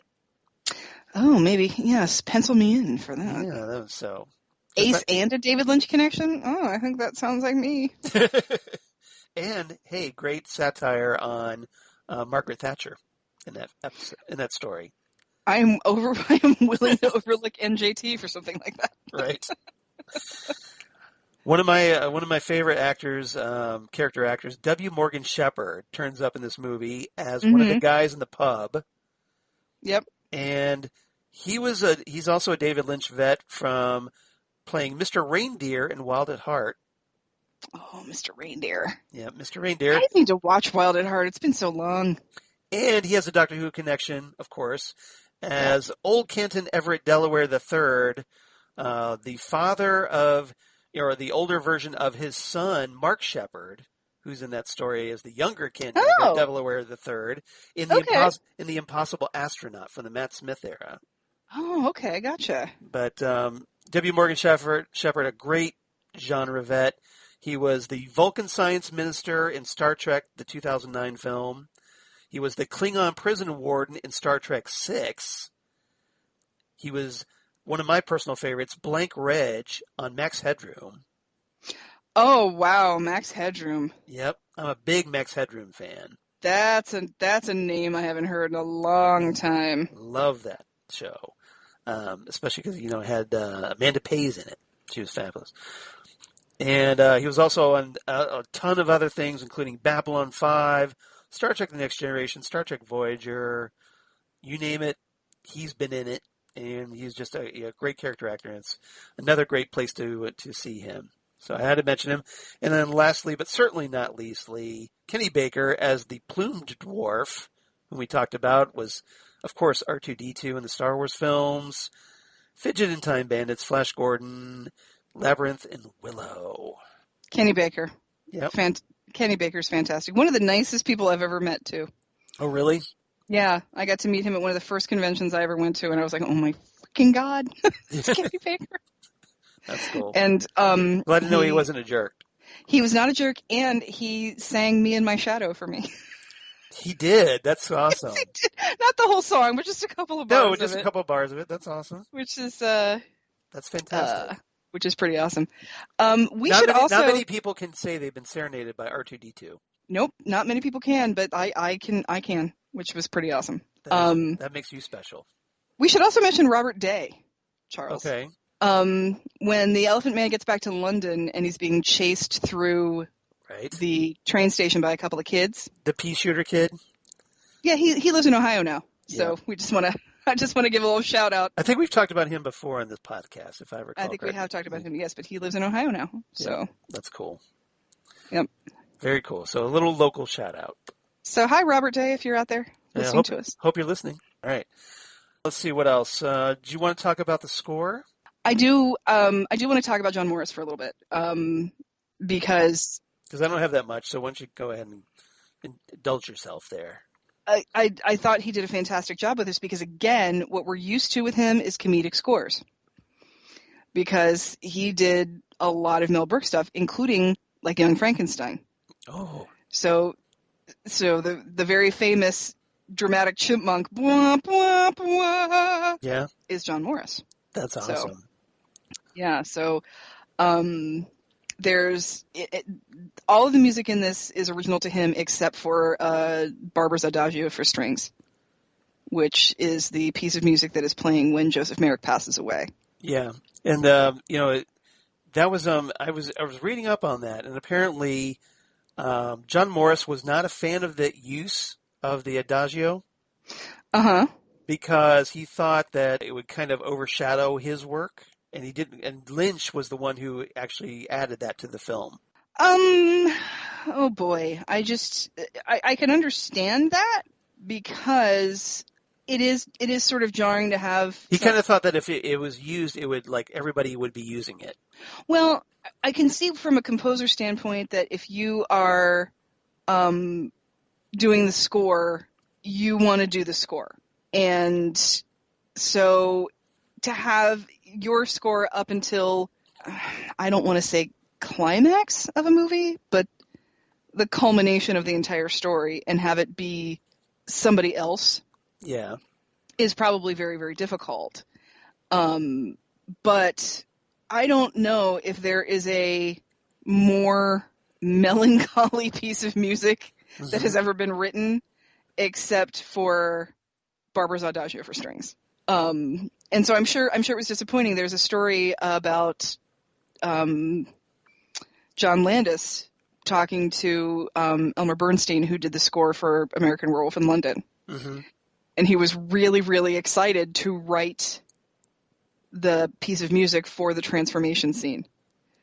And John Landis had to tell him, no, I'm going to use a Sam Cooke song for that. And he was really crushed by that. So I get it, but I don't know if the guy who wrote Springtime for Hitler could write a piece of music sad enough for the death of Joseph Merrick. Yeah. So it's probably a lot of, especially with composers, at least certain composers, certain musicians, they don't like to be upstaged.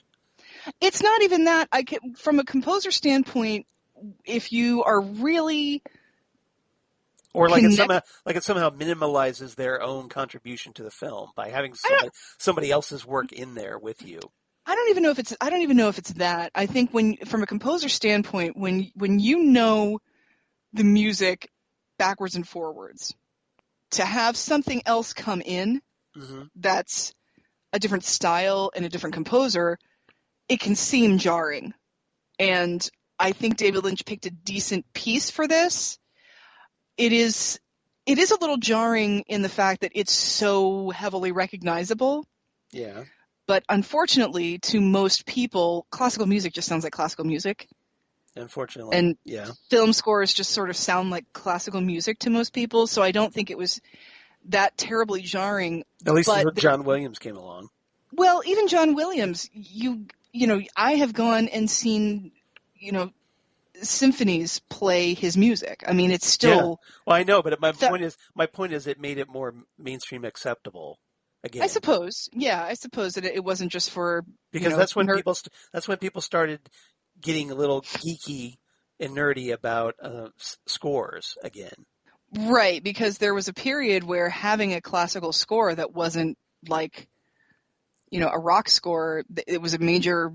It aged your movie is what the thought was at the time. Right. But the thing is, like I said, aside from the fact that I don't know if the guy who wrote Springtime for Hitler could write something this sad, he probably can. He's very, very good. He can do whatever he wants. But I think he did get nominated for a Grammy Award, by the way, for the soundtrack album. Yeah. The thing is, there's something about this piece of music, about Barbara's Adagio for strings, that is foreshadowing. And I'm wondering if that's part of why David Lynch used it, because even if you know anything about that piece of music, it's one of the saddest pieces of music ever. And I personally, in my opinion, he's going to die. Yeah. I mean, of course, everybody knows he's going to die. I mean, we all know the story. But if you didn't know the story of Joseph Merrick and how he died, and I'm sorry, what is the deal? They won't let him have mirrors, but they'll keep that stupid picture of a kid lying down in bed for him to look at and dream about all the Right. damn time. Right. And he finally looks at it and he's like, you know what? I'm going to try sleeping in a bed like a normal person. No! It's like when Christopher Reeve pulls a penny out of his pocket. You're like, do not look at that penny. My God, no, just don't. I'm going to lose my mind. But it does bookend the film, though. It does. It does, but it brings it full circle because, you know, at first when you're seeing those images and that music, listening to that music at the beginning of the film, you're not quite sure where we're going yet. Mm-hmm. Right. You're not. It's very Lynchian. Right. But, you know, once this is a piece of music that makes me cry whenever I hear it. Yeah. And like, I need to cry more in this movie. Right. Because as soon as this music starts playing, I'm like yelling at the screen like I do with Somewhere in Time, like, do not look at the penny. Don't look at the penny. Don't look at the penny. Right. I'm like yelling at the screen, like, leave the pillows on the bed. Don't take the pillows off the bed. Don't take the pillows off the bed. Don't look at that picture of that little kid sleeping. It's not good for you. It's not what you need. So I love that you're trying to rewrite the movie that you've watched several times. I'm not trying to rewrite it. I'm just yelling at it, like, please. Like you're trying to change it through force and will. I just don't want it to happen. I don't want to. I mean, Joseph Merrick is such a sweet, sweet human, and so grateful for every kind word and kind action, and right. so overwhelmed with emotion when he's treated well, and he has that line that I love. He's a better human being than the people trying to dismiss him as something less than a human being. He's a better human being than most human beings. Right. That was basically my point. Yeah. He's a better human being than the people who think they are better than him. Yeah. He has that line where he says, I am happy every hour of every day because I know I am loved. And if we could all just be happy for that, we would all be happier. You could use a lot more of that in the world right now. Yeah, exactly. So to have to watch him die and to listen to Barbara's adagio at the same time is like, it's like, call work and tell him I won't be in tomorrow. Because I need to recover from this movie. It's like, so why can't you come to dinner, Sam? Because I watched The Elephant Man. It's like that time that Chris came home. The movie beat me up. The movie made me sing the sads. Like the time Chris came home to me sobbing, blubbery, horrible sobs. Right. He's really worried, and he goes to hold me. He said, "What's wrong? What happened?" And I said, "I watched The Fly." And he like literally pushes me away. Like, why did you do that? Like, because he knows what the effect it has on you. You know what's going to happen when you watch The Fly. Why did you do it? Yeah. That's funny. So, but I mean, I can see where he's coming from a composer standpoint, but at the same time, I can see where David Lynch is coming from as well. Well, obviously it worked the way that it was done, so. It turned it into 8 possibilities for Oscar Gold that never happened. Exactly. So, all right, let's see what else. There's certain things, obviously, we haven't talked about yet about the movie. Mm-hmm. Let's see. So, when Merrick gets to the hospital, or is brought to the hospital, mm-hmm. to prove that, that Merrick can make some form of progress, Treves kind of trains him to do some conversational sentences. Basically tries to rig the conversation a little bit for when Carr Gomm comes in. To make it look good, to convince him to let Merrick stay. Right, and he figures it out, but then he hears Merrick saying the Lord's Prayer. The 23rd Psalm, yeah. The 23rd Psalm, and that's not the Lord's Prayer, it's the 23rd Psalm. Yeah. And he's like, wait, I didn't teach him this. And he's like, why didn't you tell me you could read? And you basically... You didn't ask. It's basically the answer. Yeah, you didn't ask me. Like, it's never come up. Right. So, and there were a lot of things that it seemed that Treves was not asking. Like when he goes for tea with Treves' wife, and he's like, would you like to see a photo of my mother? He's like, wait, you have a mother? Like, yeah. Like, of course he's got a mother, but there are so many questions he hasn't asked him and so many things he hasn't. And there are people in the world that are like that they're not going to volunteer information. Why didn't you tell me you could do this? Well, because you never asked. Yeah. And they're stunned by how beautiful she is. Because, right. And it's considering okay, so how do we get from her to you? Right. Almost. And that was one thing also in the movie that was inconsistent, because he has that speech that makes Treves' wife cry, where he says that he wasn't quite good enough for her and he tried so hard to be good, and that's kind of not true, because she passed away when he was like 12. Yeah, we talked about. He was like 11 we talked about that. That apparently she died when she was 11, and he started getting disfigured when he was 12. And there is some conjecture that she had some form of disfigurement as well, because of she had some sort of disfigurement or handicap or something like that. Okay, so it came from her side of the gene pool. It's not even that it came from her side of the gene pool, but it was more like it wasn't unheard of in that family, and that family was it was the father who was the jerk, I think. She had, well, obviously, because the way that it shook out. Yeah, she had 3 children, and none of them lived into they either passed away as children or died fairly young. So there really wasn't his degenerative disfiguring disorder was not a problem for her, because it hadn't really reared its head yet. So, and even the story of the elephant story, which was I don't want to say it was a medically accepted theory at the time, called maternal impression. It was a theory that some people bought into medically, but mostly it was a folklore thing, that if something happened to you while you were pregnant, it was going to imprint itself on your child. Like, if you were walking through a graveyard at night and you saw the devil, then your child would have horns or something like that.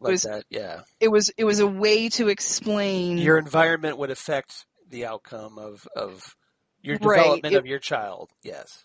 Right, exactly. If you were, it would somehow explain a deformity or disfigurement or some other type of disability in your child. Like if basically saying, well, the reason he's disfigured or she's disfigured is your fault.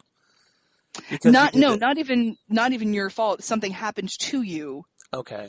And then it's sort of like the mental imprint on your mind took a physical manifestation into your child, because if something like even something mental like a schizophrenia, it was if the mother had a bout of sadness during a pregnancy, like if she lost a family member or something and had a bout of sadness during her pregnancy, that's why her child has a mental issue. And in the case of Joseph Merrick, the theory was that she went to a circus and was like attacked by an elephant, which is where the beginning of this movie comes from. You kind of see her thrashing back and forth, and you see in slow-mo. Right. You see the elephants, and those shots of the elephants are just gorgeous. Just the sort of slow-mo atmospheric elephants. And you see one of them. Lynch is distorting their voices too, if you noticed. Right. And then one of them whacks her with his trunk. Yep. And that was the theory behind why he was the way he was. Yeah. And but that was not, like I said, that wasn't anything necessarily that manifested while she was still alive. Yeah. So it was something that was a theory that came later in life. Yeah, Merrick he personally believes that he must have been a disappointment to her. Right, but he's still hopeful about what she would think of him, because he has such great friends. Here I am with such great friends and having in such a lovely house, and they don't really make it all that clear in this movie. It almost sounds like he's not even sure she's passed. Right. So when he did, and like I said, he did in fact have a horrible stepmother and a horrible father. that basically kicked him out. Yeah. So they don't really address that. And you know what? Good, because those jerks don't deserve to be talked about, frankly. No, they don't. Yeah. One of the things I thought was interesting was Mrs. Mothershead calling out Treves because, and I thought that was a really good moment. I was glad it was in this film, that essentially Treves is almost acting like he's like the flip side of Mr. Bites, in the way that essentially he's kind of like in his own way in trying to show off to his peers by presenting Merrick and his condition to his peers and making him like this object of societal fascination. That he's turned him into a sideshow under the guise of education. Right. So essentially, yeah, it's a fancier way of essentially being what Bites is, a carnival barker. Right, and he gives her crap for it, but then he goes home and he's like, am I a good man? What has this all been for? Why am I doing this? Yeah. And but you could make the argument that, and Mothershead does say some of these people, they come in and they look at him with horror. They don't look at him with the love that we look at him on. And he's like, well, weren't you like cold to him when he got here? And she's like, yeah, maybe, but I cared for and fed him, and now here I am. Yeah. And I get it now. She's basically saying, I get it now, and these people don't. They just want to show off to their friends that they saw the Elephant Man, because not everybody is like Mrs. Kendal. Mrs. Kendal is genuinely has affection for him. Right. She finds him fascinating. She finds him sweet and kind and just a sweet, kind person. Doesn't try to use him. Doesn't try to use him, is not condescending. She's condescending a little bit in the sense that she is a celebrity and she has a little bit of that, like, oh, here's an autographed photo of myself, Yeah. She's, well, and I guess she's full of herself more than she's condescending, but she gets over it pretty quickly with him. And a little bit at the end of the movie when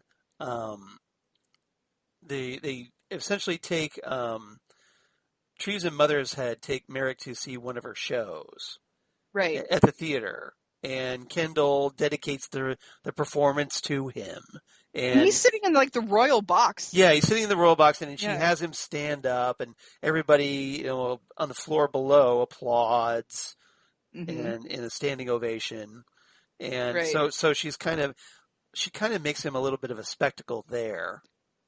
A little bit, but she is trying to acknowledge him as well. But it's not like he's. You see where I'm coming from? It's a little self-serving, but you kind of overlook it because she's trying to do. You want to believe she's trying to do something nice here. She's trying to do something nice, and it's more like this. I'm dedicating this for my friend who loves the theater. Yeah. And he's never been able to see it, so this is his first time. It's almost like saying, and let's give a round of applause for our writers tonight or something. I mean, it's that kind of a feel to it. It's not like he's in his nice clothes. He's not like, naked in front of an arena of doctors that are staring at him and prodding him and things like that. So it feels a little bit different, I think, from her. Give him an extra $1.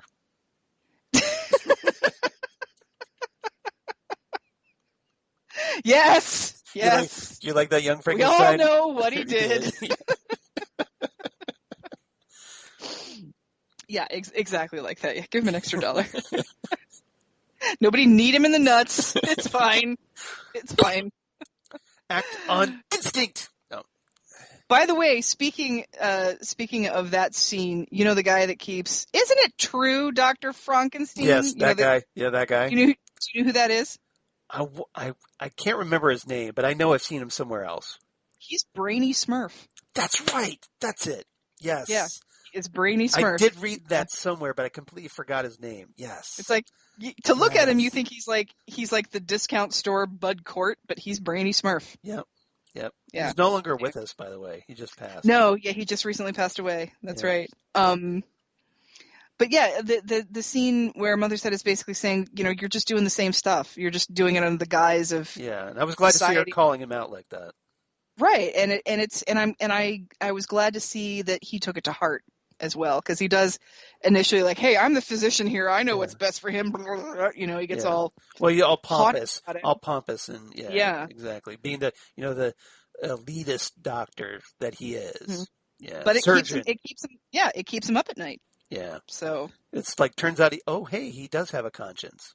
Yeah, he's not. I mean, and that's that's what differentiates him truly from Bites, is that he does have a conscience about it. He does have a conscience. And I mean, I do feel like, society people in like 1880 mm-hmm. can only be so enlightened. Fair. But he was pretty good. I mean, they were lifelong friends, and they would have long conversations, and he was, I think Joseph Merrick talked, and I don't necessarily think he listened as well as he should have. Right. Because his reminiscences are incorrect, that he has some misinformation in there, that he just sort of like just his refusal to call him Joseph is just freaking weird.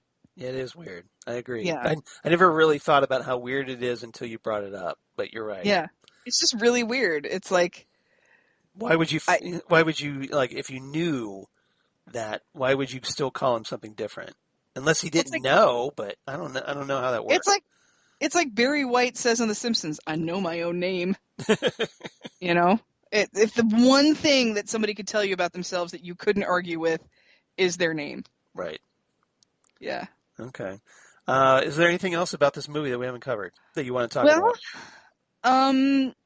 Let's see. We talked a little bit about how David. Yeah, we kind of hit the highlights, I think. Well, there were also some scenes I feel that were very reminiscent of Eraserhead.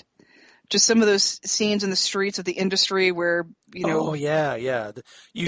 Lynch is totally, yes, because Lynch loves industrial sounds.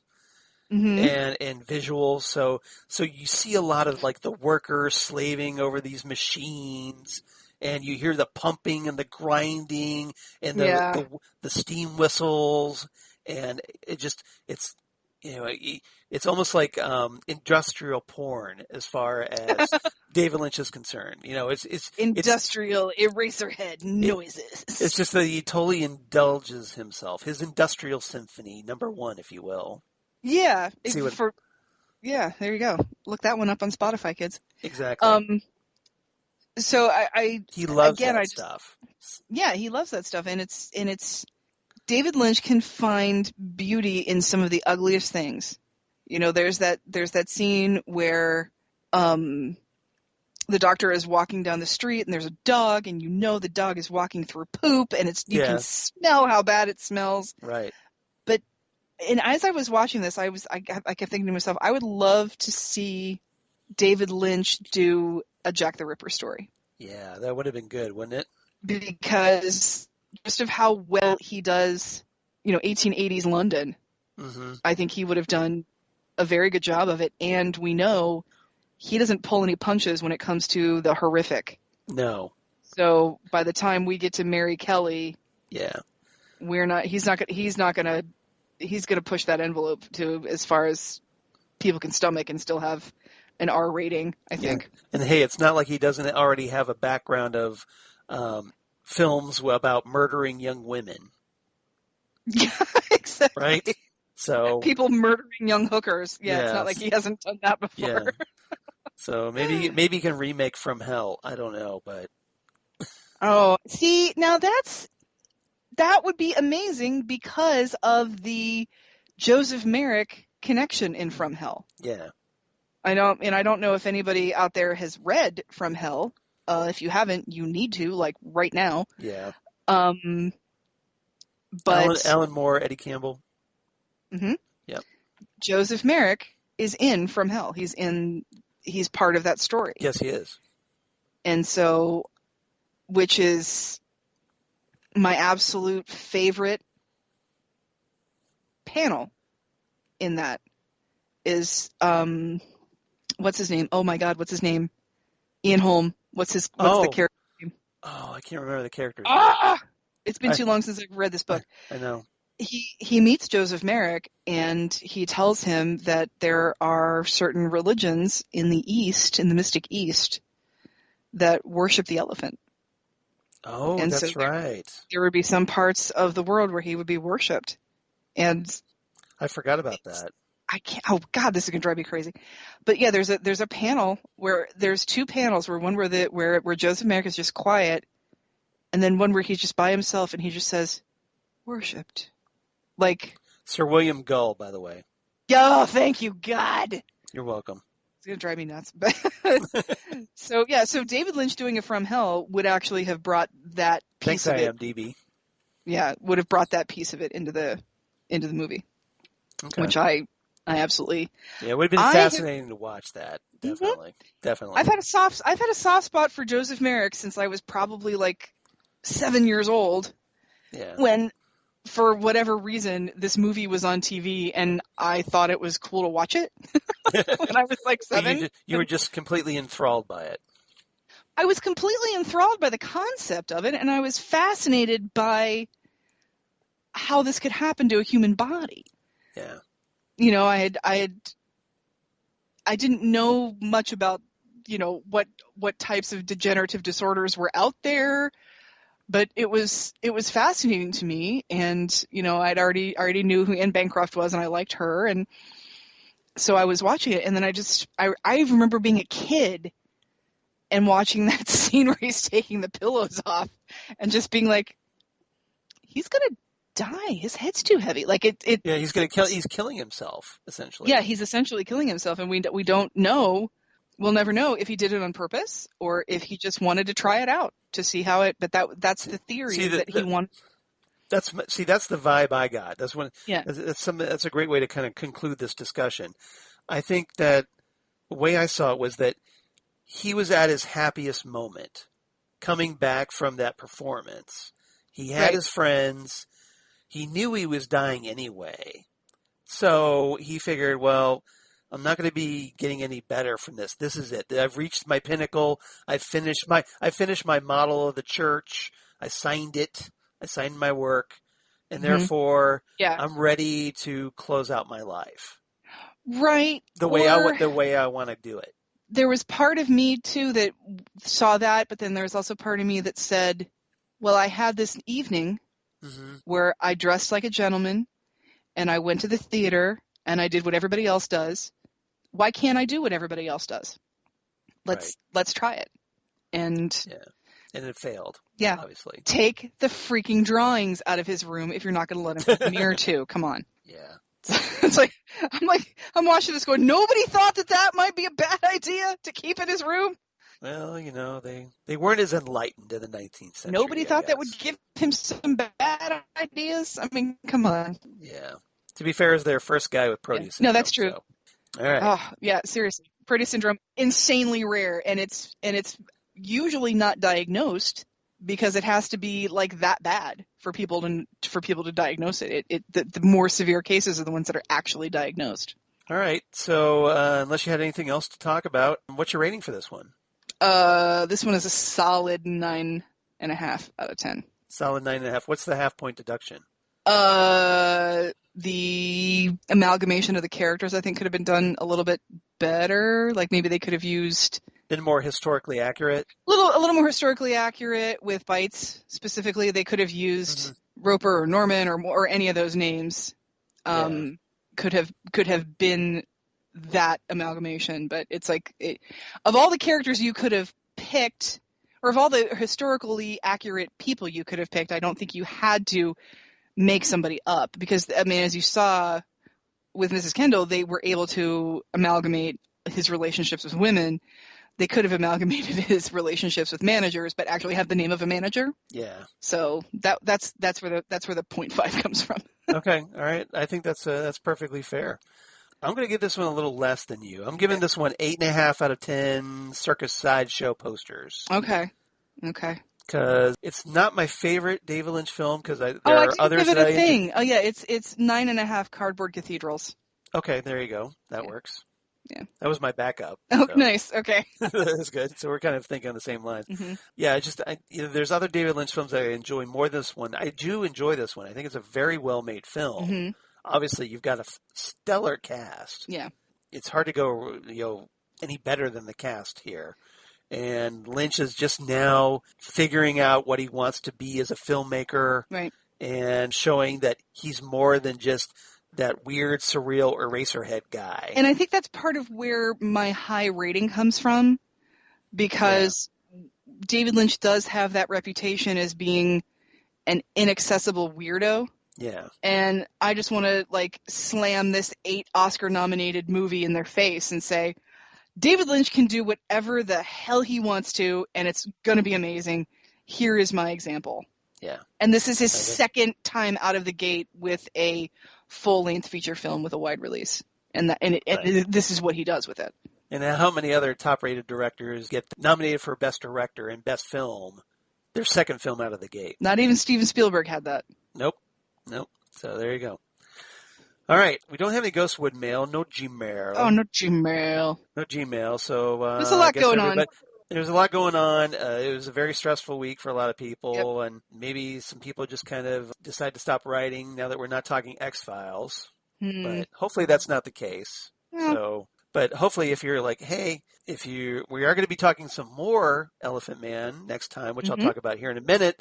So if you want to talk about, hey, your own experiences watching this movie or your affinity for it or anything else relating to David Lynch films or Twin Peaks, because, hey, we're a Twin Peaks podcast, right? Mm-hmm. Or anything else, drop us a line here at ghostwoodpodcast@gmail.com.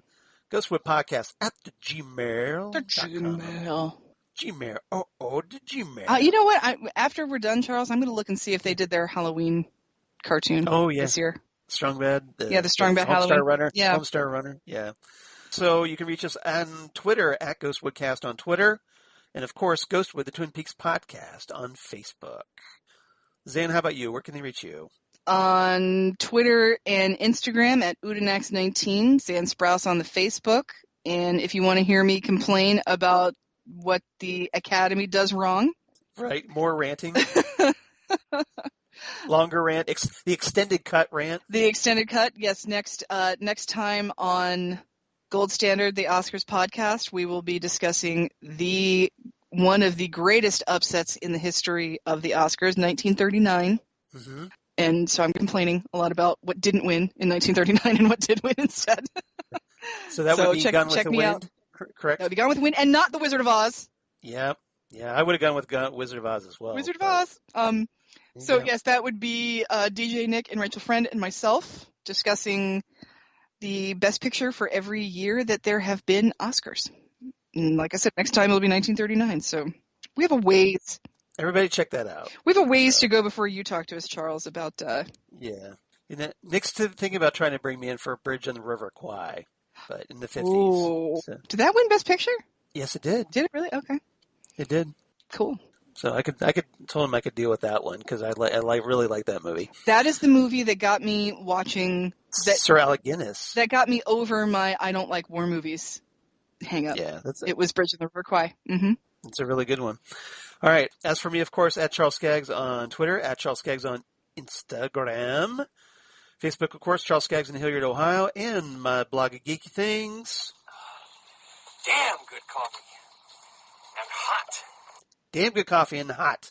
See, we got some Twin Peaks in there somehow. Always. Where, of course, I talk about everything we talk about here on Ghostwood. So, of course, Twin Peaks and David Lynch films and X-Files and all kinds of comic book sci-fi goodness and news of my other podcasts for Southgate Media Group, including, hey, Next Stop Everywhere, the Doctor Who podcast, which you're probably sick of me talking about Doctor Who on this episode. Hey, you got a movie with a bunch of British people in it. Odds are good. This is true. This is true. They're either going to have, the actors have either been in Doctor Who or The Bill. One of the two. Yeah. Or Law and Order Special Victims Unit. All right. So yeah. There's Next Up Everywhere, the Doctor Who podcast, where we talk Doctor Who, Torchwood, Sarah Jane Adventures. Joined, of course, by my partner in time, Jesse Jackson, and assorted, wonderful special guest companions, where last night Holly Mack joined us to talk Dragonfire, the very first Ace episode, which sadly Xan was not able to join us, but Xan was ill. Xan was on the DL, the disabled list. Yeah, she was on the being murdered by her own head. Yeah, but I did express my hopes that we would get to talk Ghostwood tonight, and sure enough, hey, we did. So Heck yeah. That's cool. That worked out pretty good. And the Phantom Zone podcast, where currently DJ Nick and I are talking The Boys Season 2, and we just did our 3rd episode, not this week. So we got about, I believe, 7 more to go, and it's been a lot of fun talking The Boys. Great show on Amazon Prime Video, so hope everybody checks that out. Stock up on your Fresca. Exactly. Lots of Fresca. Did you hear that? Did you hear that episode? Oh, yeah. Where we were talking Fresca? That's awesome. If you ever wanted to know about Fresca, in case you're wondering, especially you people overseas. Mm-hmm. Fresca's delicious, by the way. Yeah. It's got a kind of a notorious reputation here, though. It does. It's a grapefruit soda, so, it's a love it or hate it sort of thing. I personally love it. I'm okay with it. Love Fresca. I'm okay with Fresca. It's delicious. And it's not my favorite, but I'm okay with it. And then Titan Talk, the Titans podcast, where Jesse Jackson and DJ Nick, we talk Titans and Doom Patrol, but that's currently on hiatus. So I got some more free time, so maybe Xan and I could cook up something I don't know. in the meantime. I bet we could think of something we could do where we, watch movies and drink while we do it. That sounds like a decent idea. Yeah, let's do that. Yeah, so watch this space, kid. I think that's an idea worth exploring. So maybe next week, maybe we'll have something. Maybe we'll have something for you. Yeah. Yeah, we'll see. So stay tuned, everybody. We're just going to be deliberately vague a little bit, for just a little bit longer. So be good. Goodness sake. Whoa. Whoa. We got to get out of here. We got to get a judge. We got to call a judge or something.